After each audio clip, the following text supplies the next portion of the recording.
Hey there, welcome to Be the Boss of Your Money. This is your post-market show every afternoon, Monday through Thursday, 4:30 p.m. We go over markets, we talk about investing, personal finance, the news you need to know, all about making you better with your money. You have a lot of questions, a lot of concerns, whatever phase of life cycle that you're in.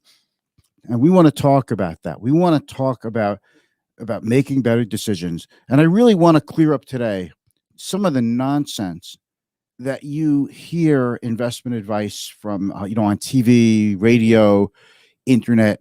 I mean, some of the advice going around is just not only is a lot of it not helpful, but a lot of it could actually hurt you. So we're going to talk about.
All right, that really is a bummer. Lost internet service. You saw a black screen for about 3 minutes. It looks like there were a couple of people watching. All right, so let me start all over because I have to actually take this, record it, and post it and edit it. So let's see if this works.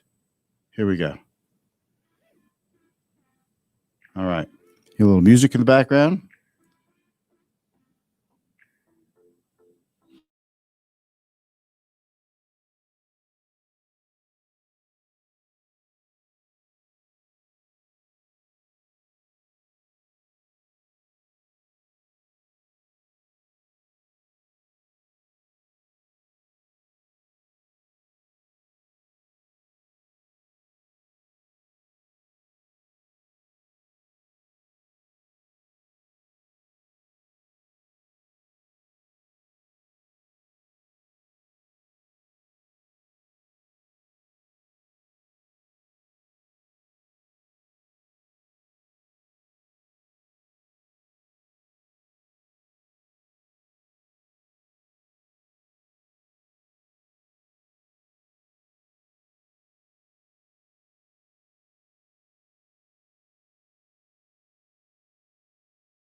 All right, let's hope third time is the charm. I'm Mitch Goldberg. You're watching the post-market show all about the markets, investing, personal finance.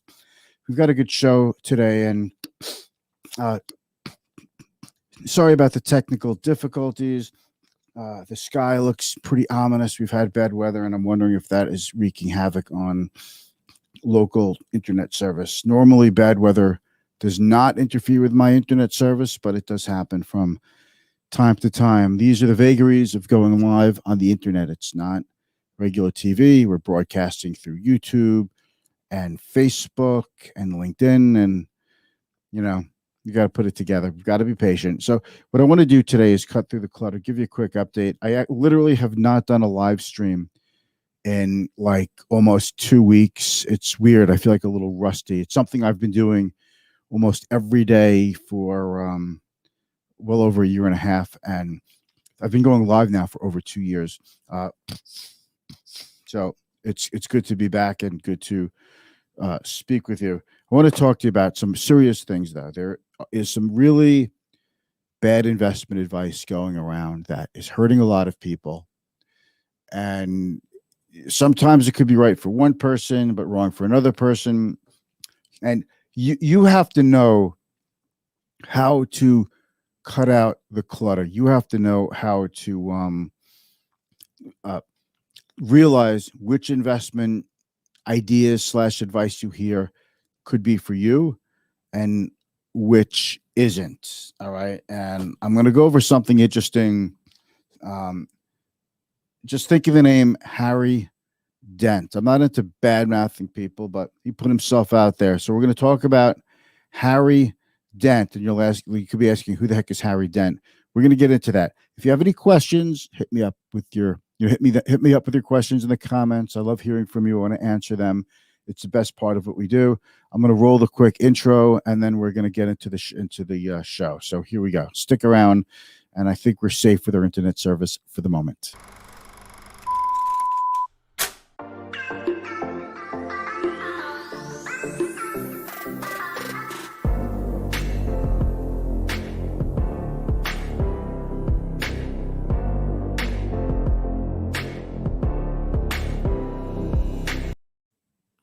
Is it going to be one of those days I have to try this again? I was so looking forward to getting back to work today. We just had the last 2 weeks of summer. It was so slow. It was like half working, half assing it, whatever.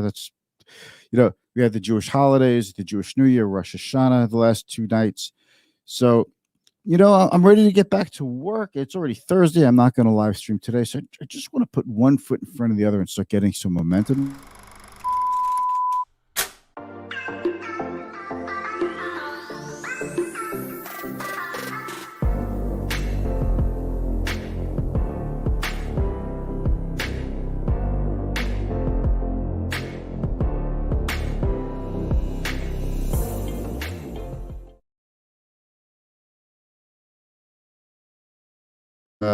It looks like that worked out okay. It didn't end automatically, but it's just one of these things. So listen, we're going to talk about a couple of things. First, I want to show you 2 of the most significant headlines that we see in the market today. I'll pop myself up in the screen. We're going to get right into it. Companies are warning about supply chain problems and inflation. Here's what it could mean for stocks. I just want to explain something, okay?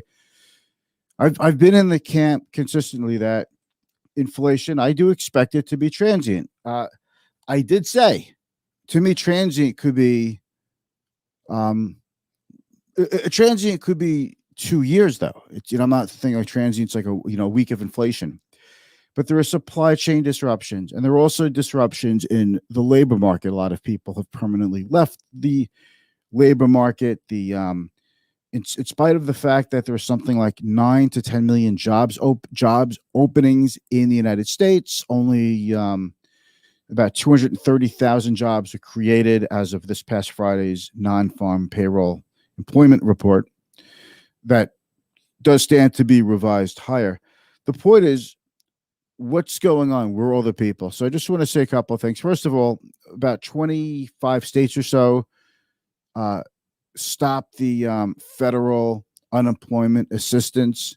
Those states have not shown any evidence that that more people are applying for jobs or people are going to work. The rest of the country ended federal unemployment benefits this past Monday on Labor Day, depending on which state. It could be Saturday, it could be Sunday, Monday. It's over. Okay. So we'll see how that works out. But we are also experiencing a COVID surge.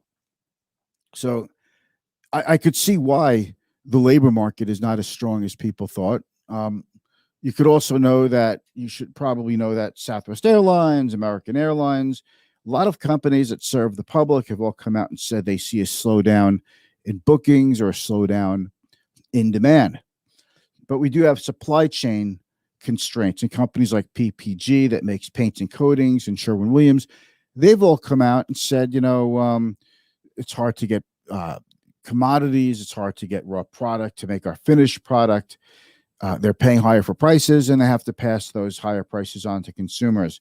Will inflation become anchored? That means, will people, like right now when you see prices up, it's kind of a shock.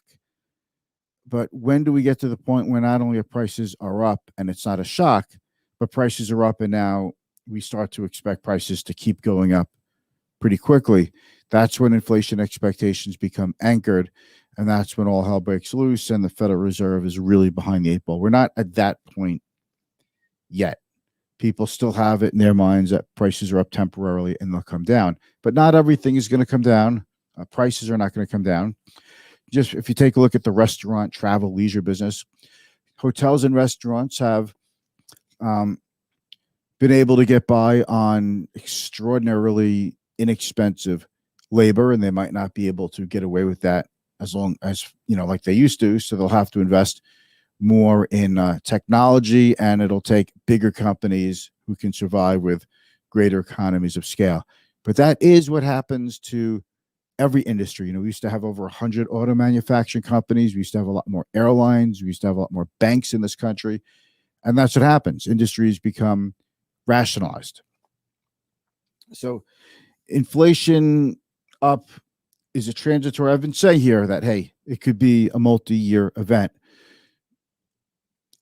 But now that we're experiencing inflation, it's one thing to talk about a rise in inflation conceptually. It's one thing to hear the chairman of the Federal Reserve say, well, it's transitory. It's another thing to be in the thick of it and feel so brave. It's like saying, oh, I'm a tough guy. It's like saying I'm a tough guy. If I get into a fight, I'm tough. I'm not worried about it. But when you're actually just about to get into the fight, you might not be so brave. And I think that's what the market's doing. We were worried about the Federal Reserve tapering, which I don't think it's a matter of should the Fed taper. I think the Fed has to taper, meaning the Fed buys $120 billion worth of bonds every month, and they need to start reducing that. I don't think the economy needs the emergency stimulus pumped into it like it did when the Fed started with the bond buying. And we've pumped so much money into the economy already. We need to start to see if the economy could work on its own. So those are very diverging points of view. I know that. We need to, I've got my notes here. I want to just make sure I'm covering what we need to cover. So companies are warning about supply chain problems. You see it in the automobile companies, car manufacturers keep saying, we're going to get our chip shortage together. We're going to get past it. We're going to start making more cars. But it's like a freaking year already of a chip shortage. And it's, the chip shortage that's slamming the auto manufacturing industry does not look like it is abating anytime soon. I looked into that. There are a number of reasons. The global chip industry produces about 1 trillion chips a year. Now, they're not all like super high-tech chips. A lot of these are just, chips that go into very basic toys or things like that. But it takes a tremendous amount of water, fresh, purified water, to make semiconductor chips. It takes a lot of electricity to make chips. It takes about $10 billion to build a new chip foundry, a manufacturing plant, and about 5 years for it to be completed. Plus, there was a fire in Korea. One of the major global chip manufacturing companies had a big fire at its main manufacturing facility, and there's a drought taking place in South Korea. So we don't really have a lot of great news on seeing the chip market improve. And you might be thinking we should buy chips then because they can't keep up with demand. It's not that they can't keep up with demand. I mean, they can't, but it's not like they could pump out more supply and make more money. They're constrained with supply of their raw goods and of their manufacturing ability. So it's not like they're going to benefit monetarily from the chip shortage. And that's why you see a lot of chip stocks lately kind of sucking wind, not doing that great. It's one thing to have a product in demand. It's another thing to not be able to make that product when it is in demand. And it's hard to do, especially in high tech. So we're putting all these things together. But the second big headline that I want to show you is this one. Let me pop myself up in the corner here. Microsoft indefinitely postpones return to U.S. offices as COVID cases surge. This is pretty significant, okay? Because when the pandemic started and the economy was shut down, I was saying back then, I'm not trying to say, well, I told you so. That's not what I'm trying to do. Just hear me out. It's one thing for people to not participate in the economy, to not go out. It's one thing to social distance because it's government mandated. A state or a locality says you can't do this, you can't do that. It's another thing when you're allowed to do what you want and the public just says, I'm afraid. That is a worse situation because fear is a funny thing. Look, we know fear is an emotion, and sometimes fear is overdone. Sometimes we can get past it. Sometimes what we were afraid of goes away, but fear could linger, and fear could make us live in a more restricted way than what the facts are on the ground. But the facts on the ground are really bad with the Delta surge, especially in some of the states like Florida, Arkansas, Louisiana, Idaho, Hawaii. It's really freaking horrendous out there. If you want the economy to do better, we all want the economy to do better, then get vaxxed. I mean, it's an mRNA vaccine, which tells your body to create an innocuous form of a virus so that your body creates antibodies to recognize the virus. So when you really get infected with the real virus, your body has an immune response, creating antibodies. And that is a very powerful thing. And even though you hear that the effectiveness of the vaccines are waning, even with that, they still help prevent hospitalization and death still. So I'm a big proponent of getting the vax. I got my vax. My 3 kids got vaxxed. My wife is vaxxed. So, are you not getting vaxxed just because you don't have to, so therefore you're not? I just don't know if that's really a great reason. Your health has to rise above that. Okay, that's all I'm saying. But I don't think I'm going to change anybody's mind at this point. So let's move on. Okay, and I do have friends who are not vaxxed. And while I'm speaking to you, one of my sons has his friends over after school right now. They're high school kids, and 2 of them are not vaxxed, and they're in my house. So I don't want you to think like I'm just one of these nuts that's going to just put up a wall and exclude all unvaccinated people. We're not like that, but we are careful. Don't get me wrong. I do wear my mask again when I go out. Okay, so I'm going to put it all together. The economy is experiencing inflation. We know that. It's not a secret. At what point does it make consumers so miserable that they have to start cutting back on purchases just because they can't afford everything like they were before the pandemic? And there were plenty of people who couldn't afford a lot before the pandemic. It's not like everything was perfect with the world and with the economy before the pandemic. The idea is to come out of the pandemic with a lot of lessons learned and make things a little bit better, right?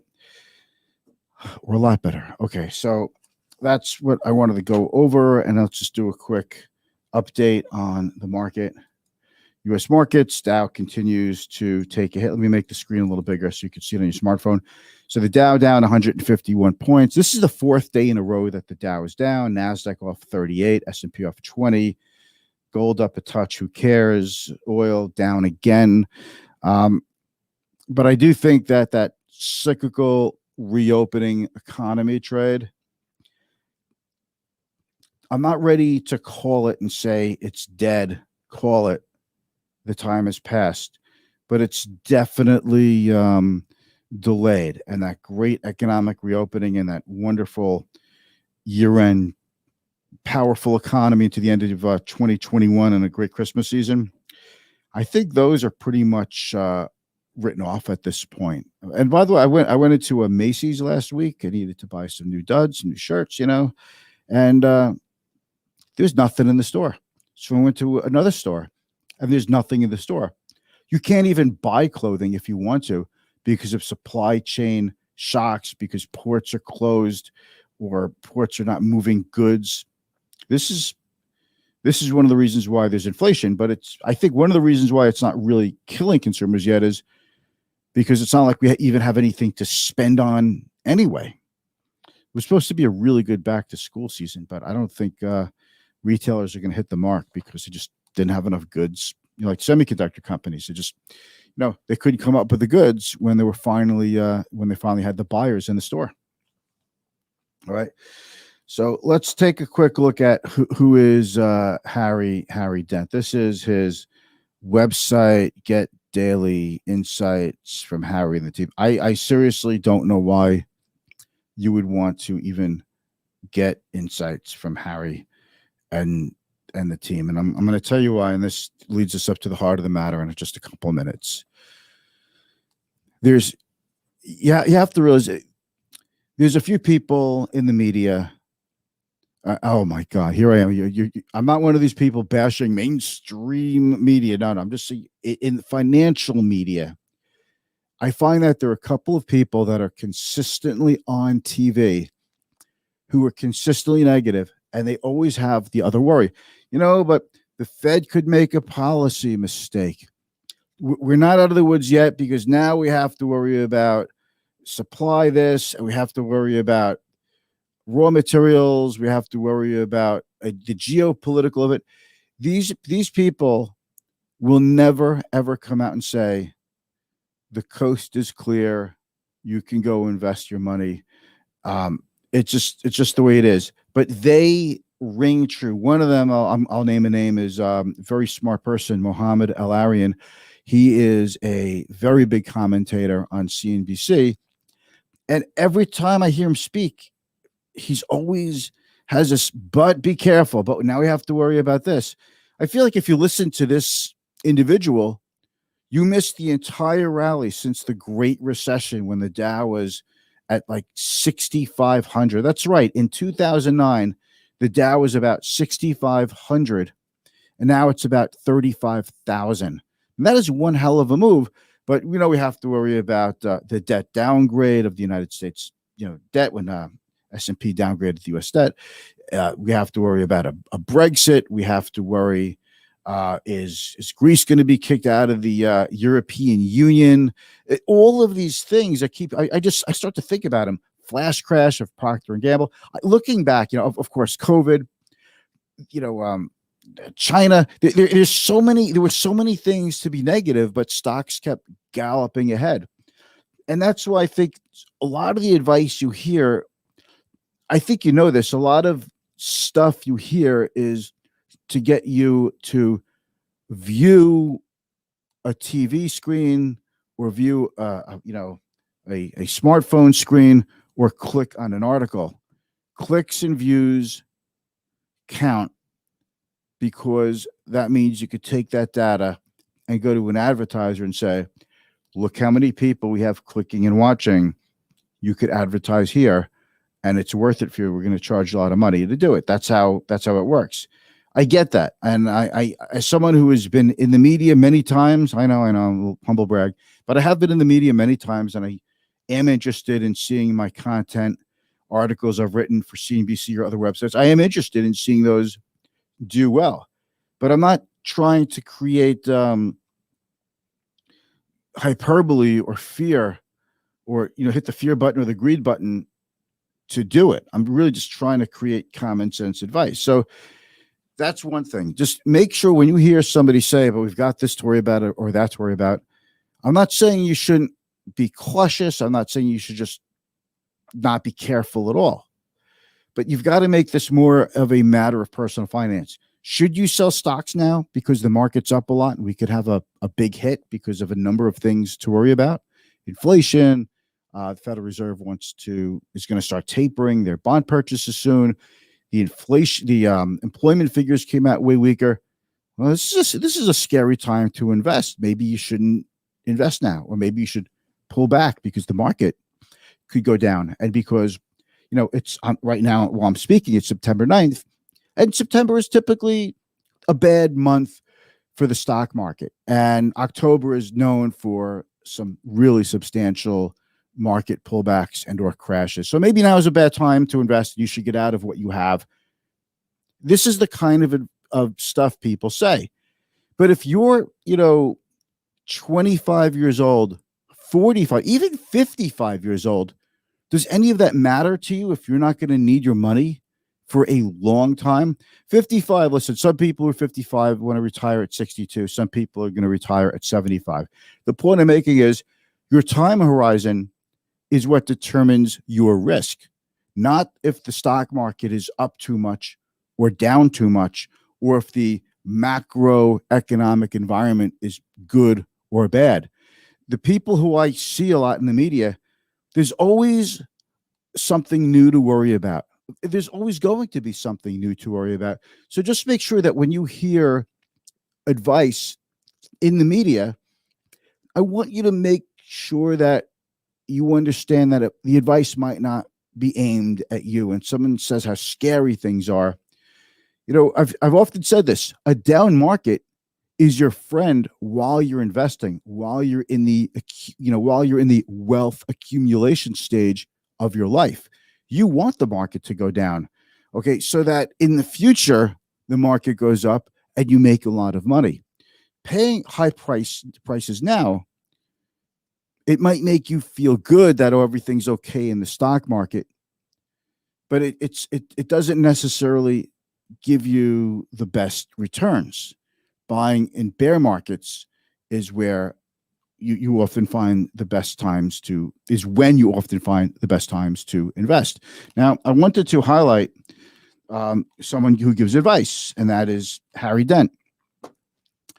And I'll just pop him up on the screen one more time, and I'll take a look at this. Harry Dent. This is an old article. I don't want that. Second Dent investment fund to disappear. Harry Dent. This is from this year. Harry Dent, biggest crash ever, likely end of June. Well, we are now into, September. So where was that big crash? And that's what I mean. Like, you see a headline like this from Harry Dent. Okay. I'm going to blow that up so you see that. Let me pop myself up in the screen. Okay. You see a headline like this: Harry Dent, biggest crash ever, likely by the end of June, which is come and gone by 3 months now. That gets your attention. What is this? What is he trying to do with this? And he's had funds before that have shut down with horrible rates of success. And his big thing, I remember when I first heard of him, it was around 2001, 2002, and his thesis, actually in the late 90s, when I first heard of him, and it was an article about him and his idea in the late 90s. I remember it because my mother-in-law read it. It was in the New York Times, and she said, "Oh, the whole market's going to get killed. It's over.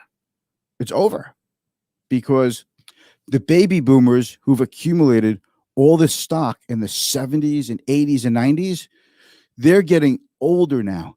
So they're going to start selling their stocks to live on. So the demand for stocks is going to go down because, as baby boomers age, they're going to want to take less risks. So they'll own less stocks. Plus, they'll be selling stocks to pay for their bills, to pay financial obligations. And it was like his whole premise was that the baby boomer generation is the only generation that has ever owned stocks and that will ever own stocks. In the meantime, behind the baby boomers, okay, I just want to show you. Do I have this on my screen? You just got to see this. I've got a couple of screens open, and I want to show you a little research I did. All right. Oh, this is good. This is juicy. Okay. Can you see that on your screen? Let me see if I could blow this up a little bit. Okay. All right. 70.68 boomers in America. Okay. In 2020. Gen X, it's my generation. All right. 65 million. And then the millennials, 72 million. There are actually more millennials than boomers. And right behind the boomers are 67 million Gen Zers. Okay. And don't forget, Gen X is still out there buying stock. We're not, we're not quite ready to retire. The oldest Gen Xers are not even 60 yet. Okay.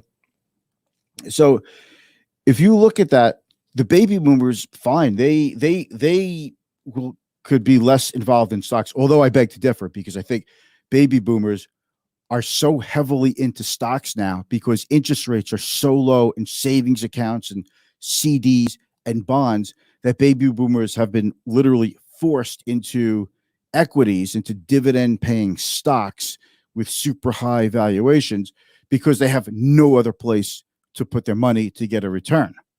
So they're totally overindulged into stocks. So I don't think baby boomers have given up on stocks yet. Plus, baby boomers are living longer than anyone expected back in 1999, 2000. So because of that, you have longevity risk, inflation risk, and you've got to stay invested, right? That's the premise, right? You stay invested over time to beat longevity risk and inflation. I know you're thinking, how could longevity, a long life, be a risk? Well, the risk is that you outlive your money. That is a financial risk that we have to address. Okay, that I certainly have to address with my clients, and hopefully that's what you're doing. So there's a whole generation that is behind the boomers that are so enthusiastic about stocks, and the word blue chip just doesn't even carry the cachet that it used to carry. Millennials and Gen Z, they're willing to try anything. Like, they want to invest in crypto. They want to invest in NFTs, non-fungible tokens. That's what they're doing. They're finding their way. Millennials, Gen Z, they're not looking to own Kraft Foods for the processed single slice cheese, or Mondelez again for the Oreos. A lot of the baby boomer brands like Coca-Cola, a lot of those are going away with the boomers, but there's a whole new set of brands. You've heard of Facebook and Google and other brands that the kids love and respect today. Nike, for example. Nike's been around for a long time, but that's just a company that continuously reinvents itself and stays completely relevant with the younger generations. Nike came around. The first time I ever saw a pair of Nike sneakers, I was in middle school. Nobody knew what Nike was, and all of a sudden, just like that, from 7th grade to 8th grade, in 1 year, everyone went from either Keds and Adidas to Adidas and Nike just took over everything. Okay, so that's my story, and I'm sticking with it. Be careful with the advice. A lot of people give advice. They're worried about the market. They're worried about the Federal Reserve. This advice might be great for the baby boomers, but I don't think it's advice that is suited for the younger generations. And I think you have to know that. And when somebody talks about crypto or NFTs or some other new thing on the block, SPACs, whatever, I think older generations, boomers, for example, have to realize that advice is probably not for them, because when you get to a certain age, you just don't really have any more time to recover from money losing mistakes. This is why people become more conservative as they get older. So back to that Harry Dent thing. it's just, this guy was so popular, and it was just, and I was thinking of what I was going to talk about today, and Harry Dent popped into my mind, because the whole premise was that the baby boomers were going to come and go, and the stock market was going to come and go with them.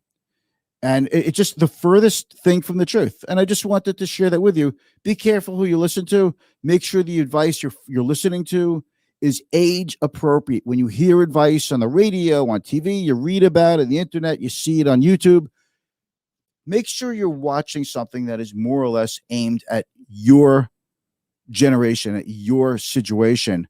And that's really where we start to put the personal back into personal finance. I want to play the music.